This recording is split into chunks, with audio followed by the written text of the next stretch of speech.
Now students इस question को देखिए, इस क्वेश्चन में उसने हमसे बोला है, हुनर नाम का कोई बंदा होगा भाई, ठीक है। हुनर ने बोला the value of 28 term of any arithmetic progression. अब देखिए भाई, कोई अर्थमेटिक प्रोग्रेशन है, लेट अस से जो भी अर्थमेटिक प्रोग्रेशन है, मान लीजिए कि जिसके बारे में भी वो बात कर रहा है उसका फर्स्ट टर्म ए है, मान लो, है ना। फर्स्ट टर्म कितना है, ए, और जो कॉमन डिफरेंस है, ठीक, जो आपका कॉमन डिफरेंस है वो मान लीजिए डी है। कितना है, डी है, ठीक है ना। अब सुनो, उसने बोला the 20th term of any arithmetic progression is, यानी कि इस एपी का जो of any progression is of any, अब ध्यान सुनिएगा जरा, उसने क्या बोल दिया पता है, उसने ये बोला, ध्यान सुनिए, उसने बोला 20th term of any arithmetic. ये गलत बात उसने थोड़ी सी मुझे लग रहा है कर दी। एनी का मतलब देखो, एनी को उन्होंने कैपिटल से लिखा हुआ है।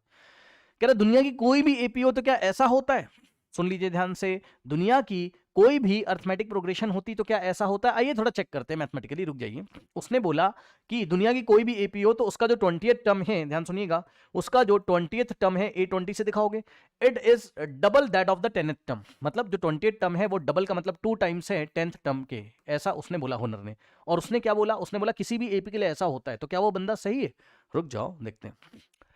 अब आप एक काम करिए, हमने कहा कि भैया मान लेते हैं कि एपी का फर्स्ट टर्म ए है और कॉमन डिफरेंस डी है। मतलब हुनर जिस भी एपी के बारे में बात कर रहा है, बट वो तो दुनिया की किसी भी एपी के बारे में बात कर रहा है, कोई बात नहीं है, बट हम कहते हैं चलो कम से कम एक एपी तो कोई सोचते हैं। सुन लो, हमने मन में सोचा कि चलो हुनर की बात हम किसी एक एपी के लिए तो मान ले।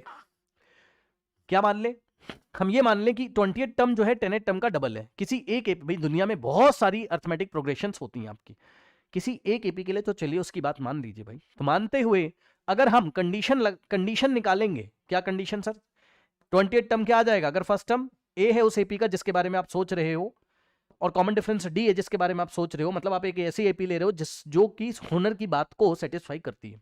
मतलब 28 टर्म आपका 10th टर्म का डबल है। तो आइए 28 टर्म को हम कैसे लिखेंगे, a plus 20 minus 1 into D.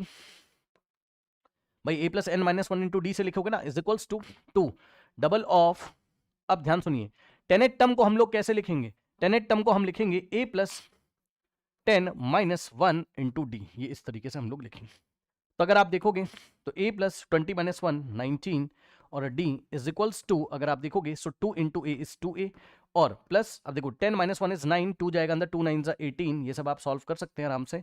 ठीक, अब देखिए बच्चों यहाँ पर, यस, आप 18d को पहले इधर लेके आइए, तो क्या हो जाएगा, a प्लस 19d, और 18d इधर आएगा तो minus 18d is equals to में क्या बच गया, 2a हमारे पास बच गया। अब a plus 19d minus 18d, d बचेगा is equals to 2 into a 2a, और अगर आप देखोगे तो ये वाले a को आप राइट हैंड साइड भेज दीजिए, तो यहां से हमारे पास क्या आ जाएगा, d is equals to 2a minus a. भाई ये वाले a को उधर भेजोगे तो क्या हो जाएगा, d is equals to 2a minus a is a, तो d is equals to a हमारे पास आ गया। मतलब समझो, एक ऐसी एपी जिसके लिए ए डी के इक्वल हो जाए, मतलब एक ऐसी एपी जिसमें जो फर्स्ट टर्म हो वही कॉमन डिफरेंस हो, उस एपी के लिए तो इसकी बात सही है, ये कंडीशन है आपकी। मतलब आइए मैं आपको एग्जांपल से समझाता हूं। मान लीजिए बच्चों, एग्जांपल के तौर पे हमने एक एपी ऐसी ले ली जिसमें फर्स्ट टर्म कितना है, 3 है, और कॉमन डिफरेंस भी हमारे पास 3 है। तो एपी क्या बनेगी, फर्स्ट टर्म 3, सेकेंड टर्म 3 में कॉमन डिफरेंस ऐड करोगे 3 प्लस 3 6, थर्ड टर्म 6 में 3 ऐड करोगे तो 9, फोर्थ टर्म 9 प्लस 3 आपका कितना आ जाएगा, 12 एंड सो ऑन टू, इस तरीके से। ऐसी वाली एपी, ऐसी तो बहुत सारी बना सकते हो, ए की वैल्यू 4 ले लो तो डी भी 4 ले लो, ए की वैल्यू 2 ले लो तो डी भी आप क्या ले लो, 4 ले लो। तो ऐसी एपी के लिए तो उसकी बात सही है। कौन सी बात सही है, कि जो 20th टर्म है, जो 20th टर्म है वो double of the 10th term है। अगर आप चाहें तो इस एपी के लिए आप वेरीफाई भी आप कर सकते हो। अगर इस एपी का हम 20th टर्म निकालें तो ये देखिए 20th टर्म हो जाएगा इस एपी का कितना, ए की जगह a plus n minus 1 into d, यानी कि 19 इंटू और d की वैल्यू 3, तो यहां से आ जाएगा 57 9, है ना, कितना हो जाएगा, आप समझ रहे हो। इस एपी का मैं 20 टर्म निकाल रहा हूं भाई, a plus n minus 1 into d से, ओके। तो आपका हो जाएगा कितना, 60, है ना, ये इस तरीके से। ठीक, और इसका अगर हम 10th टर्म निकालेंगे तो 10th टर्म कितना आ जाएगा, a plus n minus 1 into d, a plus n minus 1 यानी कि 10 माइनस 1 9, 9 इंटू डी की वैल्यू है 3, तो 20 30। अब आप चेक कर लो भाई, 20th टर्म जो है 60 आ गया, जो कि 2 times of the 10th term, 2 times of the 30 तो है। तो ऐसी एपी के लिए इसकी बात ट्रू होगी, लेकिन किसी भी एपी के लिए इसकी बात ट्रू नहीं हो सकती है, क्योंकि अगर आप ध्यान से चेक करेंगे, मान लीजिए मैंने कोई ऐसी एपी ले ली कि जिसका फर्स्ट टर्म हमारे पास 2 है लेकिन कॉमन डिफरेंस हमारे पास 7 है, तो आप हाँ a is not equals to 7, तो इस AP में अगर आप देखोगे तो AP कैसे बनेगी 2, नेक्स्ट आपका टर्म आएगा 2 + 7 9, नेक्स्ट आएगा 9 + 7 16 एंड सो ऑन टू आपका चलता जाएगा। तो इस AP में अगर आप 28 टर्म निकालें और चेक करें कि यार double of the tenth term के तो नहीं आएगा, चेक कर लो भाई। 28 टर्म हो जाएगा इसमें a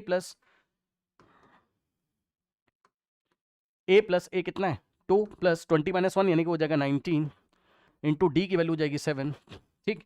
तो ये हो जाएगा 7 9 जा 63 और 6 7 जा 7 + 6 13। सॉल्व कर लेना भैया, देख लो, है ना। तो हमारे पास कितना आ जाएगा यहाँ पर 135। और अगर आप देखोगे तो इसका अगर हम टेनेट टर्म निकालते हैं, बस समझा रहा हूं मैं आपको क्वेश्चन, तो हो जाता हमारे पास कितना है इसका टेनेट टर्म, ए कितना हमारे पास 7 है, ओ आई एम वेरी सॉरी, हाँ ठीक है, ए 2 है, 2 है, ठीक 2 है।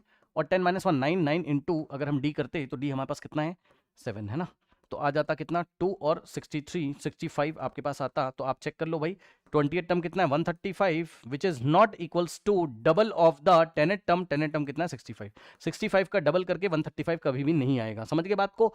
तो इसका मतलब ये उन्होंने हमसे पूछा था क्या क्या इसका स्टेटमेंट हुनर का हमेशा करेक्ट होगा, तो हम लिखेंगे not always correct, not his statement is not always correct, not always correct। तो his statement is only correct, his statement is only correct when a is equals to d, है ना। बस ये कंडीशन है, उस AP के लिए true होगा जिस AP में जो फर्स्ट टर्म है वही उसका कॉमन डिफरेंस हो जाए। ओके, आइए बढ़ते हैं नेक्स्ट क्वेश्चन की तरफ।